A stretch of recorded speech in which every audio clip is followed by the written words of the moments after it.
Hello friends, आप सभी का स्वागत करते हैं हमारे चैनल हरदोई रश्मि ब्लॉग पर। तो आप सभी देख रहे हैं दर्द से मोहब्बत भाग 145। इससे पहले इस कहानी के 144 भाग अपलोड हो चुके हैं चैनल पर। अगर आप सबने नहीं पढ़ा है तो ज़रूर पढ़ लीजिएगा। तो चलिए फ्रेंड, देखते हैं अब तक आप सबने पढ़ा था। अजीत कुछ बोलता उससे पहले ही गीतांजलि ने हाथ जोड़कर कहा कि बस बस बहुत हो गया है अजीत, अब चले जाओ तुम यहाँ से। चले जाओ यहाँ से प्लीज़, वरना सच कहती हूँ तुम्हारे सामने ही खुद को ख़त्म कर लूँगी और हमेशा के लिए तुमसे दूर चली जाऊँगी। चले जाओ तुम यहाँ से। मुझे मेरी इज्जत बहुत ही ज़्यादा प्यारी है जिसे तुम्हारे प्यारे बेटे ने सरेआम उछाल दिया है। अजीत भी काफ़ी ज़्यादा गुस्से से बिना कुछ कहे वहाँ से चुपचाप से चला जाता है। इतना आप सभी लोग देख चुके थे, अब देखते हैं आगे इस कहानी में क्या होता है। अगले 1 घंटे में अजीत सचादेवा हाउस में मौजूद था और तभी चांटे की जोरदार आवाज़ पूरे घर में गूंजती है। अजीत के सामने शोभित खड़ा हुआ था और अजीत ने अभी अभी शोभित को बहुत ही तेज से थप्पड़ मारा था। शोभित का चेहरा तो अब एक तरफ हो गया था और उसके गाल पर निशान तो साफ साफ दिख रहे थे। उसकी आंखों में भी एकदम से पानी आ गया था क्योंकि इस बार वो अपने पापा के गुस्से को महसूस कर पा रहा था। अजीत ने अगले ही पल उसके कॉलर को गुस्से से पकड़ा और फिर बहुत ही जोर से चिल्लाकर बोलता है कि क्या चाहता है तू, क्या चाहता क्या है? किसने कहा था तुझे मेरे और गीतांजलि के शादी के कार्ड को ऐसे न्यूज़ वालों को देने के लिए? बता, क्यों करता है तू ऐसे फालतू के काम? तू क्या चाहता है शोभित, बता दे। उस औरत की बेइज्जती दुनिया में हो जाए सबके सामने। अरे चाहता क्या है तू? तो आज मुझे फाइनल बता देना। तूने तो कर दी उस औरत की सरेआम हर जगह बेइज्जती। मेरा और उसका इतना पवित्र प्यार था जो तुमने ऐसे ही अपवित्र कर दिया है सबके सामने। मैंने आज तक गीतांजलि को हाथ भी नहीं लगाया और तुम्हारी वजह से वो फिर भी चरित्रहीन हो गई है पूरी दुनिया वालों के सामने। तुम जानते भी हो तुमने क्या किया है शोभित? क्यों किया है तुमने ऐसा? क्यों मेरी शादी का कार्ड वायरल कर दिया है तुमने दुनिया वालों के सामने? बताओ मुझे, क्यों किया तुमने ऐसा? बताओ ना। शोभित अभी कुछ नहीं बोलता है, उसकी आंखों से आंसू एकदम से टपक रहे थे। बस वो चुपचाप से ऐसे ही अपनी नज़र झुकाकर अपने पापा के सामने खड़ा हुआ था। अजीत गुस्से में बाहर गया और फिर प्रताप हाउस की तरफ देखकर काफी ज्यादा चिल्लाकर बोलता है कि निहाल, शुभ, दोनों के दोनों यहाँ पर आओ। संजय भैया, दादाजी। अगले ही 10 मिनट में वो सब कोई सचादेवा हाउस में मौजूद थे। अजीत ने भी संजय की तरफ देखकर कहा कि मैंने समझाया था ना आपको कि बच्चों को संभाल कर रखो, लेकिन नहीं, आपने अपने बच्चों को बिल्कुल भी नहीं समझाया और ना ही इन्हें बिल्कुल रोका। ये देखिए क्या कर दिया है इन लोगों ने। मेरा और गीतांजलि का शादी का कार्ड हर जगह वायरल कर दिया है आपके बच्चों ने। अजीत ने फिर शुभ और निहाल की तरफ घूर कर देखा तो दोनों ही सर झुकाकर शोभित के साथ आकर खड़े हो गए थे। अजीत ने दोनों की तरफ देखकर कहा कि अगर अब तुम दोनों इस दहलीज के अंदर भी आ गए ना तो फिर मुझसे बुरा कोई नहीं होगा। मैं अपने बेटे के साथ वहीं पर ठीक था, लेकिन जब से यहाँ पर आया हूँ ना तब से तुम तीनों ने ही मेरा जीना हराम किया हुआ है। तुम तीनों के तीनों पागल हो, पागल। दादी बोलती है कि अजीत शांत हो जाओ, लोगों को क्या है, वो तो बातें बनाते रहते हैं ना। अजीत ने भी हाथ जोड़कर कहा कि माँ जी प्लीज, हाथ जोड़कर कह रहा हूँ, मुझसे अब और ज्यादा बर्दाश्त नहीं होता है। मैंने आज तक शादी इसीलिए नहीं की है ताकि शोभित को कभी भी किसी भी चीज की कमी महसूस ना हो, मेरा प्यार बट ना जाए, इसे कभी भी अकेलापन ना लगे कि मैं किसी और से प्यार करके इसको अकेला छोड़ गया हूँ। लेकिन शोभित ने क्या किया मेरे साथ? गीतांजलि की बदनामी दुनिया के सामने कर दी। मेरा तो कुछ नहीं बिगड़ेगा, किसी को भी कुछ नहीं पता चलेगा कि गीतांजलि की शादी किससे होने वाली थी। सब तो गीतांजलि को ही जानते हैं ना, हर जगह बेइज्जती तो उसकी ही होगी, इसीलिए सब जगह वही बदनाम हुई है और ये सब कुछ हुआ है तो बस आपके नालायक पोतों की वजह से। मैं हाथ जोड़कर कह रहा हूँ माँ जी आपसे, इन्हें यहाँ से अभी के अभी लेकर चली जाइए और कह दीजिएगा कि आज के बाद इस घर में कभी भी ना आए, कभी भी नहीं।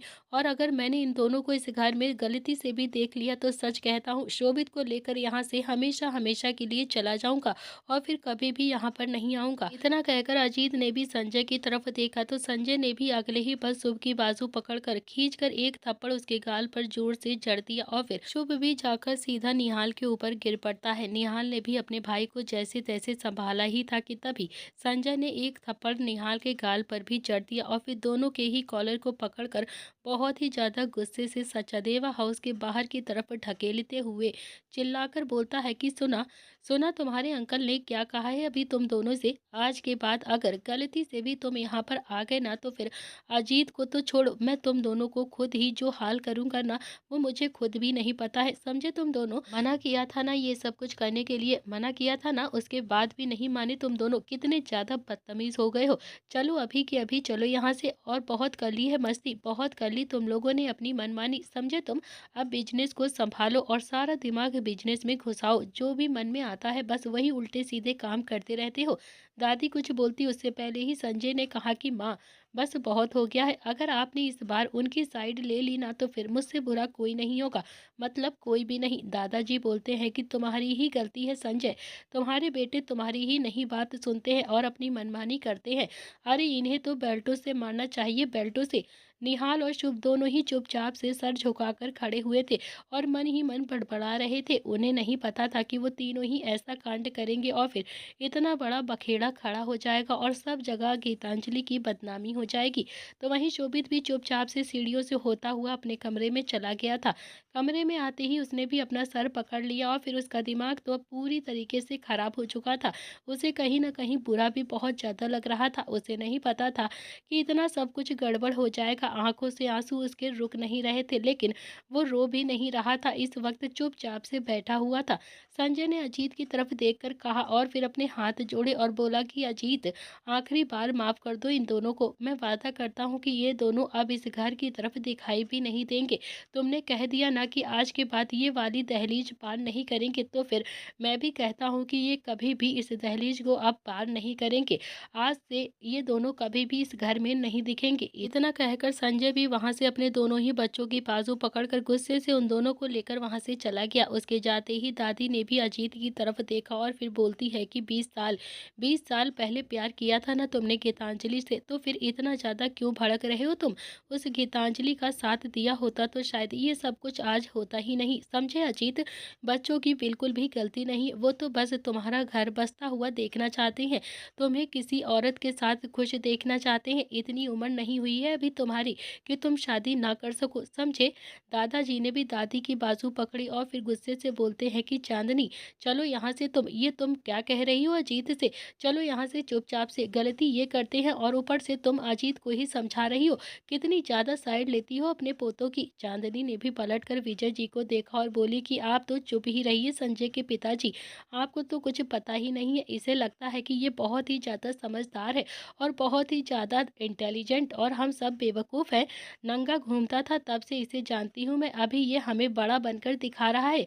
अपने बेटे को भी पीटा है और फिर हमारे पोतों को भी इतना ज्यादा पिटवा दिया है इसने। दादाजी भी अब दादी को खींचकर चुपचाप से गुस्से से वहां से ले जाते हैं। अजीत भी अभी भी गुस्से में दादा दादी को जाता हुआ देख रहा था और फिर वो भी अपने कमरे में चला गया था। आज अजीत का दिमाग सच में बहुत ही ज्यादा खराब हो गया था। उसे खुद नहीं पता था कि आज उसकी जिंदगी में इतना कुछ हो गया है। तो वहीं प्रताप हाउस में संजय ने शुभ और निहाल पर जोर से गुस्से से चिल्लाते हुए कहा कि अगर अब मैंने तुम दोनों को गलती से भी सचादेवा हाउस की तरफ जाते हुए देख लिया ना तो फिर दोनों की ही टांगे तोड़ दूंगा। तभी बाहर एक गाड़ी आकर रुकती है, उसमें से नील और रुद्र दोनों ही बाहर निकल कर आते हैं। संजय की तेज आवाज सुनकर उन दोनों को भी पता चल गया था कि हो ना हो शुभ और निहाल ने कुछ तो बड़ा कांड किया है और उसी वजह से उसके पापा इतना ज्यादा गुस्सा है, जिस वजह से उनके पापा इतना जोर से गुस्से से चिल्ला रहे हैं। दोनों ही जल्दी से भागते हुए घर के अंदर आते हैं और अंदर आते ही नील भी सीधा शुभ और निहाल के आगे आकर खड़ा हो गया था और अपने पापा की आंखों में देखकर बोलता है कि क्या हुआ है पापा। संजय ने भी काफी ज्यादा गुस्से में नील की तरफ देखा और फिर उसे देखकर कहा कि तुम्हारी वजह से ये दोनों ही बिगड़ गए हैं। जब तुम दोनों ही भाई बिजनेस को संभाल सकते हो तो फिर ये दोनों क्यों नहीं संभाल सकते हैं। ये क्यों उल्टे सीधे कांड करते रहते हैं, हर जगह मेरी बदनामी करवा के रखती है दो के दोनों ने। जानते भी हो इन दोनों ने क्या किया है। अजीत और गीतांजलि ने 20 साल पहले अपनी शादी का एक कार्ड छपवाया था और वो कार्ड इन दोनों ने ही हर जगह हर न्यूज चैनल पर वायरल कर दिया है। और तुम कह रहे हो कि इन दोनों ने क्या किया है और क्या हुआ है। मैं सच कहता हूँ नील, इन दोनों को समझा ले तू, वरना सच में खुद नहीं पता है मुझे कि मैं क्या कर दूंगा इन दोनों के साथ। मेरा दिमाग खराब करके रखा हुआ है दो के दोनों ने। रुद्र बोलता है कि पापा आप शांत हो जाइए प्लीज़, आपका बीपी बढ़ जाएगा। संजय बोलता है कि बीपी तो इन दोनों ने पहले से ही बढ़ा रखा है मेरा। बिल्कुल भी शर्म नहीं आती है इन दोनों को, बिल्कुल भी शर्म नहीं है। आज अजीत ने आखिरकार बेशर्म होकर बोल ही दिया कि मेरे घर पर बिल्कुल भी मत आया करो। इन दोनों को सख्त मना किया है उसने अपने घर पर आने के लिए। लेकिन इन दोनों को देखो, देखो कैसे बेशर्मों की तरह अभी भी चुपचाप से खड़े हुए हैं। रुद्र ने भी दादाजी की तरफ देखकर कहा कि दादाजी आप इन्हें समझाइए ना। दादाजी भी गुस्से में बोलते हैं कि क्या समझाऊं मैं इन दोनों को, ये दोनों तो पागल है पागल। इन्होंने तो अपनी दादी को भी पूरी तरह से पागल कर दिया है, अपने जैसे बना दिया है। तुम्हारी दादी अभी अभी अजीत को समझा कर आई है। इन दोनों को कोई भी नहीं समझाता है क्योंकि ये दोनों ही पूरी तरह से पागल है। सब तुम्हारे पापा की गलती है, तुम्हारे पापा ने इन्हें बहुत ज़्यादा ढील दी है, तभी तो ये दोनों हाथ से निकल गए हैं। दोनों ही चुपचाप से अभी भी खड़े हुए थे, पर जब से नील और रुद्र आए थे तब से उन्हें थोड़ी सी तसल्ली तो हो ही गई थी कि शायद अब वो बच सकते हैं, अब शायद उन्हें वो दोनों ही बचा लेंगे। लेकिन कांड भी तो कितना बड़ा किया था उन दोनों ने, इसी वजह से डर तो उन दोनों को अभी भी लग रहा था। तभी नील बोलता है कि पापा आप बिल्कुल भी फिक्र मत कीजिए, मैं सब कुछ बंद करवा दूंगा। आप बस मेरे भाइयों को मत डांटा करो, मुझे बिल्कुल भी पसंद नहीं है। इतना कहकर उसने भी फ़ोन निकाला और फिर किसी को फ़ोन करके कहा कि मेरे अंकल आंटी का एक शादी का कार्ड वायरल हुआ है, जितनी जल्दी हो सके उसे अभी के अभी बंद करवाओ और ये बात यहीं के यहीं ख़त्म हो जानी चाहिए। नील ने भी अप्रोच लगा कर ये सब कुछ बंद तो करवा दिया था, लेकिन संजय को तो अभी भी बहुत ज़्यादा गुस्सा आ रहा था शुभ और निहाल पर। उधर दूसरी तरफ रुद्र ने भी संजय की तरफ देखा और कहा कि पापा बस बहुत हो गया है ना, अब आप कितना ज़्यादा डांटोगे, बच्चे ही तो है ना, आज नहीं कल बड़े हो जाएंगे। अजीत अंकल का घर बस जाएगा तो उसमें बुराई ही क्या है। तभी दादी बोलती हैं कि यही तो मैं तेरे बाप को समझा कर थक गई हूँ, लेकिन तेरा बाप और तेरे बाप का बाप दोनों में से कोई समझ ही नहीं रहा है। मुझे तो लगता है दोनों के दोनों पागल हो गए हैं। और फिर गीतांजलि भी तो कितनी ज़्यादा अच्छी है, दोनों ही एक दूसरे को पिछले 20 सालों से बहुत अच्छे से जानते हैं, दोनों ही एक दूसरे से प्यार भी करते हैं और दोनों ही आज भी एक दूसरे का इंतजार कर रहे हैं। शादी हो जाएगी तो फिर कौन सी आफत हो जाएगी, कौन सी आफत हो जाएगी। दादाजी ने भी दादी की तरफ घूर कर देखा और फिर गुस्से से बोलते हैं कि तुम कुछ नहीं समझती हो चंद्रकला।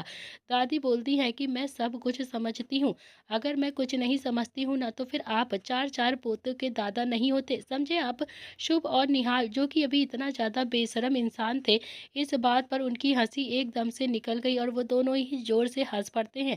दादाजी ने भी दोनों की तरफ घूरकर देखा और कहा कि शर्म नहीं आती है, सच में तुम दोनों को बिल्कुल भी शर्म नहीं आती है। संजय इतना डांट कर गया है तुझे, उसके बाद भी अपने दांतों को दिखा रहे हो तुम दोनों के दोनों। दोनों ने ही जल्दी से अपनी नज़रों को नीचे झुका लिया। तो वहीं दादाजी ने भी दादी की बाजू पकड़ी और फिर बोलते हैं कि तुम चलो अंदर चलो, मेरे पैरों में बहुत ज़्यादा दर्द हो रहा है, तेल लगा दो चलकर। दादी बोलती हैं कि हाँ हाँ अब आपके पैरों में दर्द होने लगा ना, अरे मेरे पोतों ने कुछ भी गलत नहीं किया है, बहुत ही अच्छा काम किया है दोनों ने, समझे आप। दादाजी ने भी दादी की एक बात नहीं सुनी और उन्हें लेकर जबरदस्ती कमरे में चले गए। नील ने भी अपने दोनों ही छोटे भाइयों को देखकर कहा कि बस बहुत हो गई है शरारत, अब तुम दोनों ही अपने कमरे में जाओ। दोनों ही चुपचाप से अपने कमरे में निकल गए थे, लेकिन रुद्र वो अभी भी अपने फोन की स्क्रीन में देख रहा था और उसे बहुत ही ज्यादा हैरानी हो रही थी। ऐसा लग रहा था कि जैसे कुछ इम्पोर्टेंट देख रहा हो और सच में वो बहुत ही ज्यादा भयानक हो। रुद्र भी अपने मोबाइल की तरफ देखता हुआ सीढ़ियों से होता हुआ धीरे धीरे ऊपर चला गया था और फिर पीछे पीछे किट्टू भी चली गई थी। नील तो अभी भी अपने दोनों ही भाइयों को समझा रहा था। तो वहीं दूसरी तरफ शोभित जो कि अपने कमरे में सिर पकड़कर चुपचाप से बैठा हुआ कुछ सोच रहा था, उसकी आंखों में आंसू अभी भी थे। वो अंदर ही अंदर पूरी तरह से टूट चुका था क्योंकि आज फिर से अजीत ने उसे थप्पड़ मारकर उसका दिल पूरी तरह से तोड़ दिया था। शोभित भी चुपचाप से सर झुकाकर आराम से बैठा हुआ था, जैसे अपने आंसू खुद ही देखना ना चाहता हो। इस वक्त उसे अंदर ही अंदर बहुत ज्यादा बुरा लग रहा था। फिर वो खुद से ही बोलता है कि मैं ही बदतमीज हूँ, सच कहते हैं पापा, अच्छा इंसान नहीं हूँ मैं, सच में बहुत ज़्यादा बदतमीज़ हूँ। पहले मैंने शिखा का दिल दुखाया है और आज अपने पापा का दिल दुखा दिया है। ये कहते हुए उसके आंसू अब जमीन पर धीरे धीरे टपक रहे थे। इस वक्त उसे बहुत ही ज़्यादा अकेलापन महसूस हो रहा था। उसका मन तो कर रहा था कि वो अभी जाकर अजीत को अपने गले लगा ले और उसे माफ़ी मांग ले कि आज के बाद वह ऐसा कभी कुछ नहीं करेगा, लेकिन वो जानता था कि इस वक्त अजीत के सामने जाने का मतलब है एक और थप्पड़ खाना। और तभी किसी ने उसके कंधे पर हाथ रखा। तो वो कोई और नहीं था, शुभ था, जो कि उसके बराबर में ही बैठा हुआ था। शोभित इस वक्त शुभ को अपने कमरे में देखकर बहुत ही ज़्यादा हैरान हो रहा था। उसने दूसरी तरफ देखा तो निहाल बैठा हुआ था। शोभित बहुत ही ज़्यादा हैरानी से एकदम से खड़ा हो जाता है और उन दोनों की तरफ देखने लगा था। दोनों ही बेड पर बहुत ही आराम से बैठे हुए थे। शोभित बोलता है कि पागल तो नहीं हो गए हो तुम दोनों? पापा ने कसम दी थी कि दहलीज के इस पार पैर भी मत रखना तुम दोनों। शुभ बोलता है कि यार हमने कसम नहीं तोड़ी है भाई यार, हम सामने के गेट से थोड़ी ना आए हैं, उनकी दहलीज हमने क्रॉस नहीं करी है। हम तो पीछे खिड़की के गेट से आए हैं यार, तो फिर दहलीज कैसे क्रॉस हो गई? देख बेशक से हम कैसे भी हों, लेकिन कसम की इज्जत तो करते ही है ना, इसीलिए खिड़की से अंदर आए हैं भाई। शोभित तो बहुत ही ज्यादा हैरानी से बालकनी में गया और उसने देखा तो वहां पर एक सीढ़ी लगी हुई थी, जिस पर चढ़कर दोनों ही भाई अभी उसके कमरे में आए थे। ये वही सीढ़ी थी जिसे दोनों ही भाई अपने पास रखते थे अपने इमरजेंसी काम के लिए, और ये सीढ़ी उनकी बहुत ज्यादा काम भी आया करती थी। शोभित ने भी अपने आंसुओं को जल्दी से पोंछा और फिर दोनों की तरफ देखने लगा। निहाल भी अपनी जगह से धीरे से उठता है और फिर शोभित के पास गया और फिर उसने भी शोभित को कसकर अपने गले लगा लिया। शोभित अब खुद को संभाल नहीं पाया और उसने भी निहाल पर अपनी पकड़ कसते हुए कहा कि सालो मैं ही बदतमीज हूँ, सच में बहुत ज्यादा बुरा हूँ यार, सच में आज अपने ऊपर बहुत ही ज्यादा गुस्सा आ रहा है मुझे। पहले शिखा का दिल दुखा दिया मैंने और अब अपने पापा का दिल दुखा दिया है, सच में बहुत ही ज्यादा बदतमीज इंसान हूँ मैं। निहाल ने शोभित पर अपनी पकड़ मजबूत करते हुए कहा, तूने किसी का भी दिल नहीं दुखाया है यार, कुछ भी नहीं हुआ है तुझे। तू पागल है क्या जो ऐसी बातें कर रहा है? अरे हमने कुछ भी गलत नहीं किया है, कुछ भी नहीं। किसी का घर बसाना गलत कैसे हो सकता है भला? और अगर हम गलत होते ना तो फिर क्या दादी हमारा साथ देती? बिल्कुल भी नहीं। तू शांत हो जा, बस सब कुछ ठीक है यार, तू आ यहाँ पर बैठ। इतना कहकर उसने भी शोभित को बेड पर बैठा दिया और फिर शुभ ने भी पानी का गिलास उठाकर शोभित की तरफ बढ़ा दिया। शोभित ने भी पानी एक ही झटके में पी लिया और फिर शुभ ने एक हाथ शोभित की गाल पर लगाया, क्योंकि थप्पड़ का निशान अभी भी शोभित के गाल पर बना हुआ था, जिसे देखकर शुभ और निहाल दोनों को ही बहुत ज्यादा बुरा लग रहा था। शोभित ने भी पानी पिया और फिर बोलता है कि बस बस यार बहुत हो गया है, अब नहीं करना है मुझे बचपना, बिल्कुल भी नहीं। अब मैं पापा को मैच्योर बनकर दिखाऊंगा। बस अब बहुत हो गया है। पापा यही चाहते हैं ना कि मैं बिजनेस में उनके पार्टिसिपेट करूं और उनके साथ बिजनेस को संभालूं, तो फिर मैं यही करूंगा। अब अपने बिजनेस को बहुत ज़्यादा आगे लेकर जाऊंगा मैं। अब नहीं करना है यार, बस बहुत कर लिया है मैंने अपनी मर्जी का, अब नहीं करना है मुझे ये फालतू के काम। शुभ और निहाल दोनों ही शोभित को संभाल रहे थे। शोभित की मर्जी के बगैर तो वो दोनों भी कुछ भी नहीं करते थे, और तभी उन तीनों के ही कानों में एकदम से कड़कड़ाती हुई आवाज आती है, क्यों? अब क्यों नहीं करना है तुम तीनों को ही ये काम? तीनों ने हैरानी से बालकनी की तरफ देखा तो रुद्र वहां पर खड़ा हुआ था, जो कि अभी उन तीनों की तरफ ही देख रहा था। रुद्र को वहां पर देखकर शुभ और निहाल की तो सिट्टी पिट्टी एकदम से गुम हो गई थी।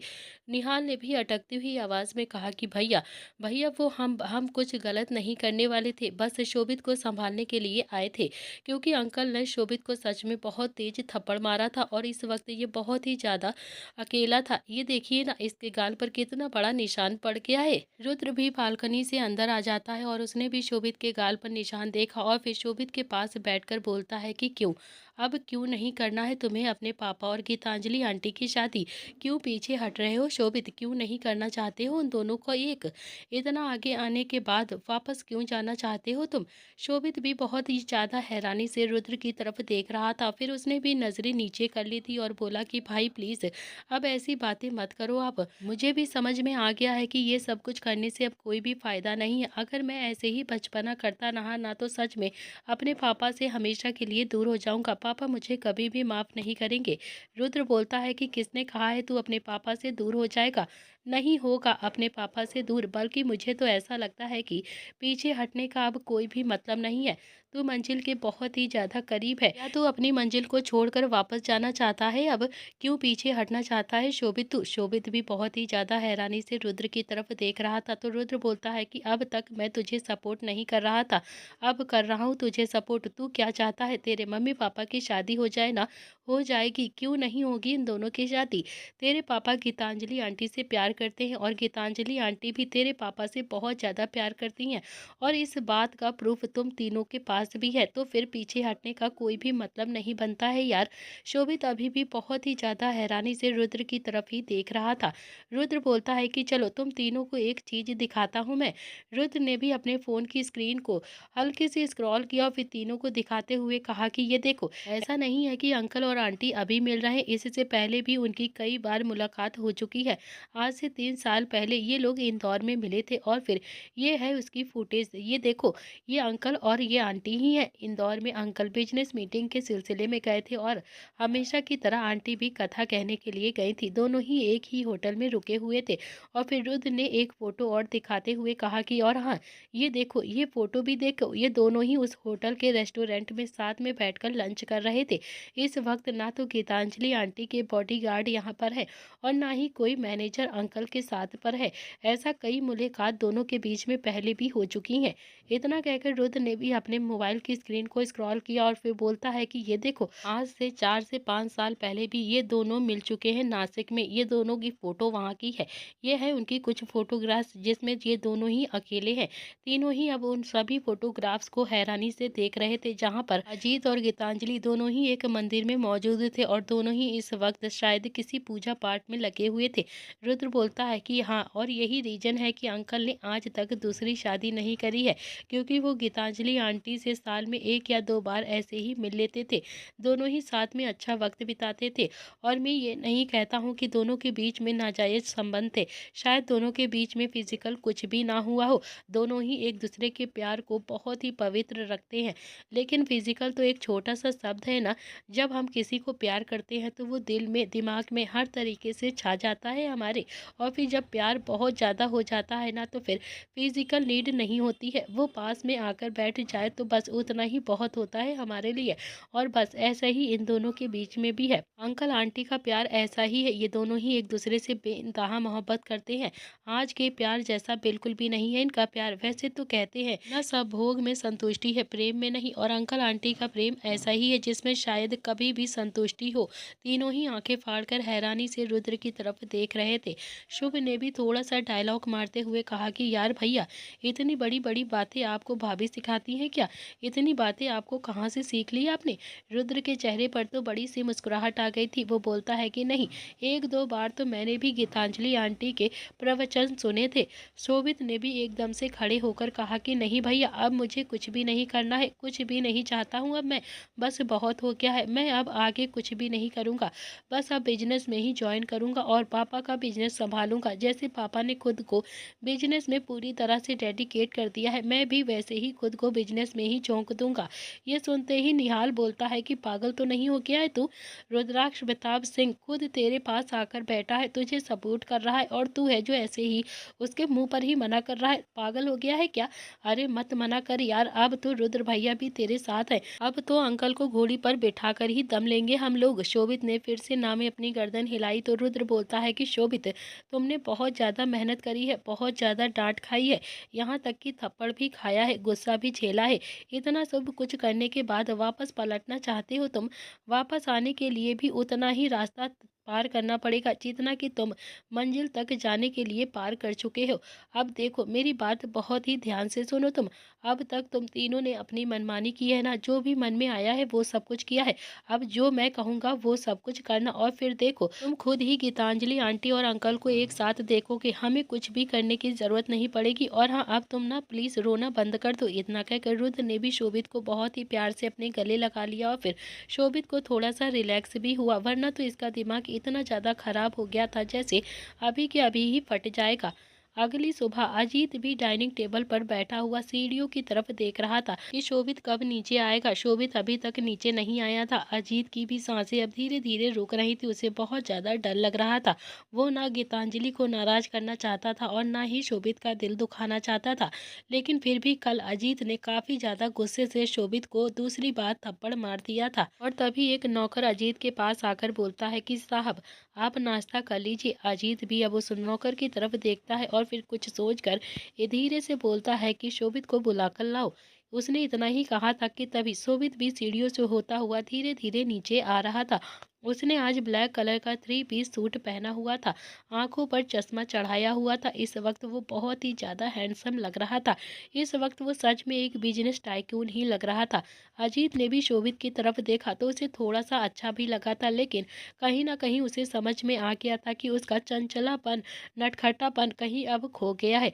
तो शोभित भी जाकर सीधा अब अजीत के सामने ही बैठ गया था और बोलता है कि ऐसे क्या देख रहे हो पापा, यही तो चाहते थे ना आपकी आपकी तरह ही बिजनेस ज्वाइन कर लूँ मैं, तो फिर आज से मैं भी बिजनेस ज्वाइन करने के लिए पूरी तरह से रेडी हूँ।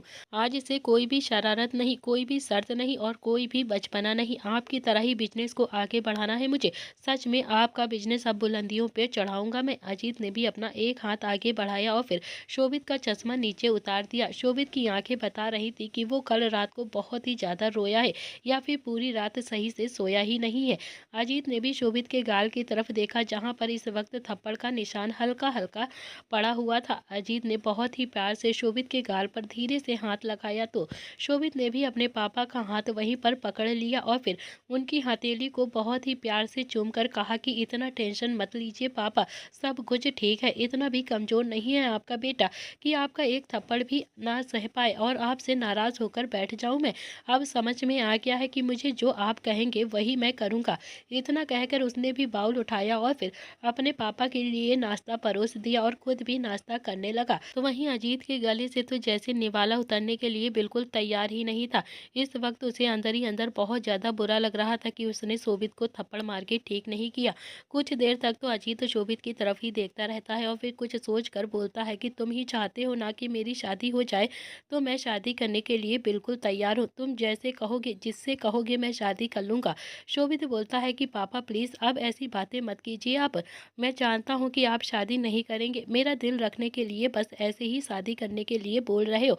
और वैसे भी आप गीतांजलि माँ से, मेरे कहने का मतलब है कि गीतांजलि आंटी से प्यार करते हो, उनके अलावा किसी और से शादी नहीं करोगे आप।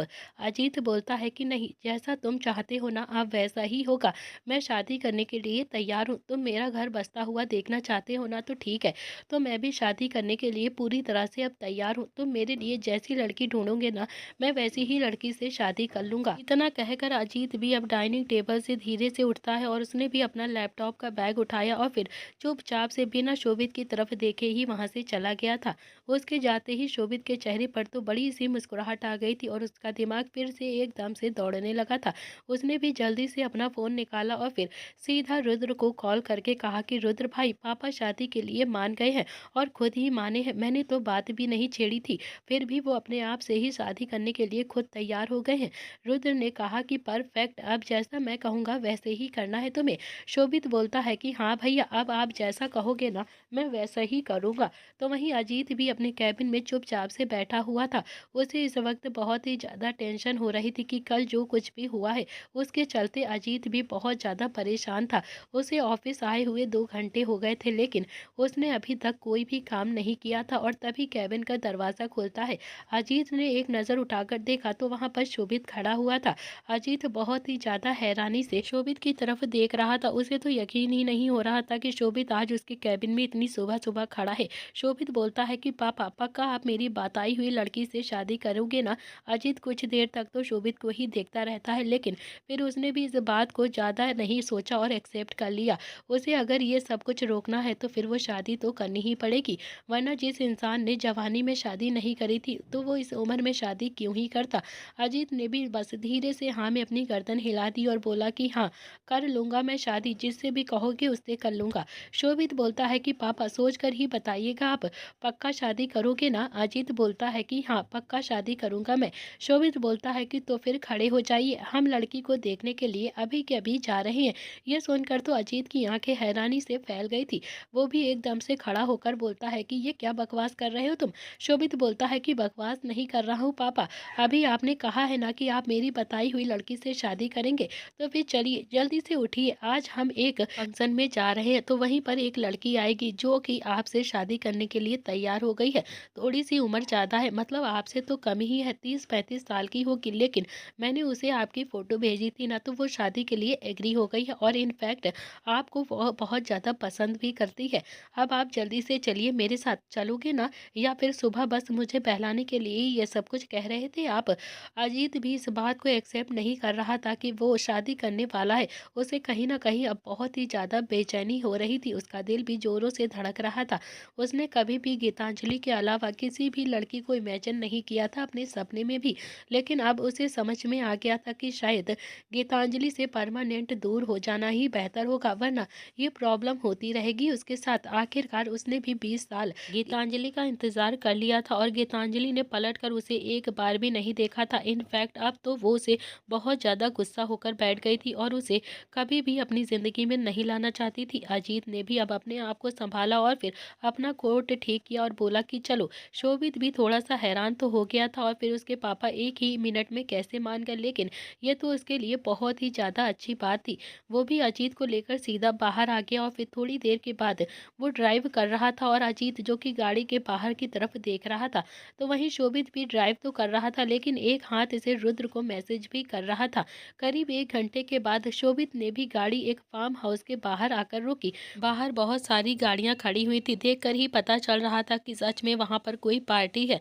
अजीत और शोभित दोनों ही नीचे गाड़ी से उतर गए थे और शोभित ने भी अपने पापा का हाथ पकड़कर बहुत ही प्यार से बोला कि चलिए चलिए पापा, हमें अंदर चलना चाहिए अब। लेकिन अजीत एक कदम भी आगे नहीं बढ़ा था। उसने भी शोभित की बाजू पकड़ ली और फिर उसे अपनी तरफ खींचा और फिर बोलता है कि शोभित, मैं शादी के लिए मान गया हूँ, तो फिर क्या आज ही मेरी शादी कर दोगे? क्या तुम जाकर मेरी बात सुनो ना, प्लीज कुछ वक्त रुक जाते हैं, उसके बाद मैं शादी कर लूंगा। मुझे अच्छा नहीं लग रहा है ना कि कोई क्या ही कहेगा कि मैं इस उम्र में शादी करने के लिए मरा जा रहा हूँ। मुझे ना अंदर ही अंदर बहुत ज्यादा बुरा लग रहा है।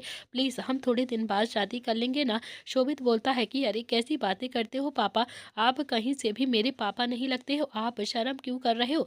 आपको तो बिल्कुल शर्माने की ज़रूरत ही नहीं है। मैंने पहले ही बता दिया था कि आप मेरे पापा हो, 40 साल के हो, हैंडसम हो, डैशिंग हो और आपके पास करोड़ों की प्रॉपर्टी भी है और आपने गीतांजलि नाम का एक ब्रांड भी निकाला हुआ है अपने प्यार को डेडिकेट करने के लिए। ये सुनकर अजीत बहुत ही ज़्यादा हैरानी से शोभित की तरफ देख रहा था। तो शोभित ने हल्के से मुस्कुरा कर कहा कि मतलब सॉरी पापा, ये तो मुँह से निकल गया मेरे। मतलब मुझे पता चल गया है कि इंडिया में जो गीतांजलि नाम के कपड़ों का ब्रांड है ना, वो आपने आंटी के लिए ही, मतलब सॉरी पापा, मतलब आप चलिए ना, बस छोड़िए ये सारी बातें, मुझे नहीं करनी है ये सब बातें।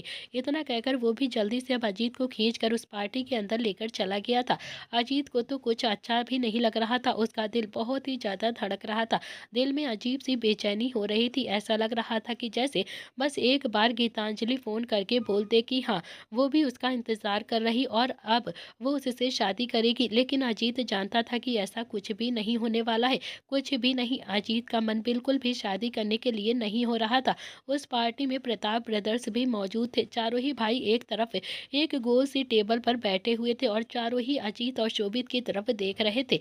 नील बोलता है कि रुद्र, तुम्हें लगता है क्या कि ये प्लान काम करेगा? रुद्र ने कहा कि बिल्कुल करेगा भाई। शुभ, तुम गीतांजलि आंटी को फोन करो और उन्हें कहो कि अजीत अंकल शादी करने के लिए लड़की देखने के लिए आए हैं और प्लीज कोई भी शरारत नहीं करना, तुम समझे ना?